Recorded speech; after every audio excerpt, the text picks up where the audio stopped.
আজকে আমরা colorectal cancer সম্বন্ধে কিছু কথা বলবো। কোলোরেক্টাল ক্যান্সার বলতে আমরা বুঝি কলন ও রেকটামে যখন ক্যান্সার আক্রান্ত হয় তখনই এটিকে আমরা কোলোরেক্টাল ক্যান্সার বলে থাকি। এটা খাদ্যনালীর নিচের অংশে সাধারণত কোলোরেক্টাল ক্যান্সার কলন এবং রেকটামই হয়।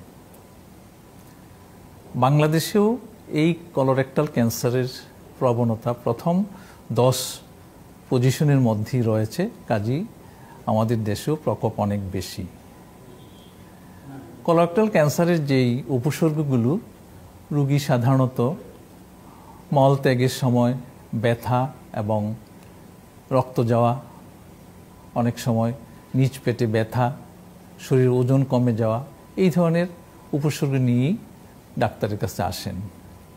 তখন পরীক্ষা নিরীক্ষার মাধ্যমে সাধারণত রোগটাকে নির্ণয় করা যায়।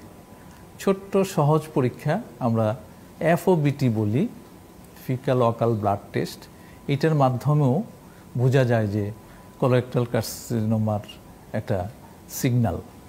তারপরে বিভিন্ন পরীক্ষা নিরীক্ষার মাধ্যমে যখন কোলোরেক্টাল ক্যান্সার ডায়াগনোসিস হয়, এই ক্যান্সারের চিকিৎসা আমাদের দেশে বিদ্যমান। এটা একটা মাল্টি ডিসিপ্লিনারি টিম হিসাবে কোলোরেক্টাল ক্যান্সারকে চিকিৎসা করতে হবে। এখানে অনকোসার্জন, কোলোরেক্টাল সার্জন, এখানে medical oncology, radiation oncology, pathology, imaging সবাই সম্মিলিতভাবে এই রোগটাকে সম্পূর্ণভাবে নির্ণয় করার পরে তারপরে চিকিৎসা দেওয়া হয় এবং চিকিৎসা প্রাথমিক অবস্থায় এবং প্রাথমিকভাবে দিলে চিকিৎসার ফলও ভালো থাকে, অর্থাৎ রোগী ভালো হয়। সেজন্য আমরা ভীতি বা ভয় না করে অতি দ্রুত চলে আসব, যখন কোনো সিমটম বা কোনো সমস্যা দেখা দেয় তখনই ডাক্তারের কাছে একটা রোগ নির্ণয়ে যাওয়ার জন্য।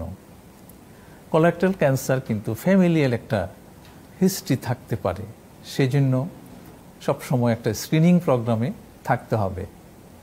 আর এই ক্যান্সারের যেই কমপ্লিকেশনগুলা সেগুলোও জেনে থাকতে হবে যে যখন যেই অবস্থা হয় সেইভাবে আমরা চিকিৎসা যাতে নিতে পারি।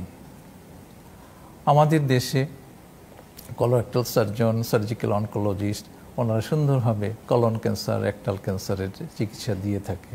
আমাদের দেশে মেডিকেল অনকোলজি ভালো, সুন্দরভাবে গ্লোবাল স্ট্যান্ডার্ড কেমোথেরাপি, এবং আমরা অনকোলজিস্টরা রেডিয়েশন অনকোলজি, মেডিকেল অনকোলজি সব কিছুই আমরা স্ট্যান্ডার্ড প্রোটোকল অনুযায়ী দিয়ে থাকি। কাজেই কলন ক্যান্সার হলে চিন্তিত না হয়ে আমাদের কাছে বা হসপিটালে ডাক্তারের কাছে চলে আসুন এবং সেবা নিন।